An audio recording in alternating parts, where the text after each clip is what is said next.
수도권에 강한 비가 쏟아지면서 피해가 속출했습니다.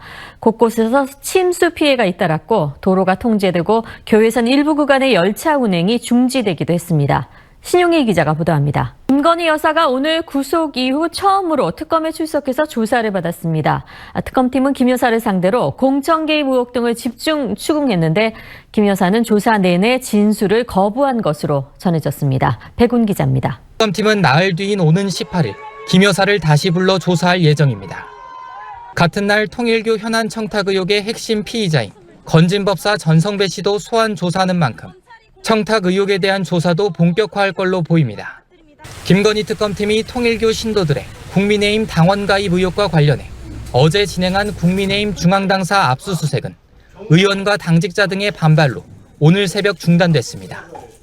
특검팀은 지난 2023년 국민의힘 당대표 선거에서 이른바 윤핵관으로 알려진 권성동 의원을 지원하기 위해 통일교 교단 차원에서 집단 당원 가입이 이루어졌는지 확인하고 있습니다. SBS 백운입니다.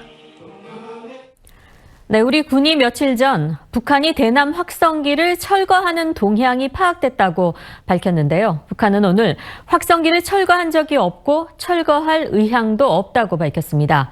한국에 관심이 없다며 이재명 정부의 남북관계 개선 노력을 또 한 번 평가절하했습니다. 당국은 대남 확성기를 철거한 적이 없다는 북한 김여정 노동당 부부장의 주장에 대해서 사실과 다르다는 취지의 입장을 밝혔습니다. 이성준 합동참모본부 공보실장은 군은 확인된 사실을 발표한 것이라며 북한이 부인하는 데에는 의도가 있는 것으로 본다고 설명했습니다. 앞서 합참은 지난 9일 북한군이 전방 일부 지역에서 대남 확성기를 철거하고 있는 활동이 식별됐다고 발표했습니다. 네, 조현 외교부 장관은 북미 대화 가능성에 대해서 트럼프 대통령의 리더십으로 뭔가 새로운 걸 만들어낼 것을 기대한다고 말했습니다. 또 북미 간 대화가 재개되려면 여러 가지 밀고 당기기가 필요하다고 덧붙였습니다. 국민의힘 중앙윤리위원회가 전당대회에서 소란을 일으킨 전한길 씨에 대해 경고 처분을 내렸습니다. 경고 처분은 징계 수위 중에서 가장 낮은 단계입니다. 이재명 대통령이 광복 80주년을 맞아 독립유공자 후손들을 초청해서 오찬을 갖고 국가 차원의 예우와 지원을 약속했습니다.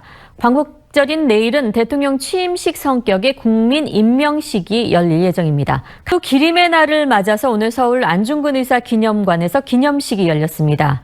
오늘 기념식은 34년 전 고 김학순 할머니의 증언처럼 피해자의 용기 있는 증언이 사회적 연대로 확산하고 미래 세대에 이어지길 바라는 뜻을 담았습니다.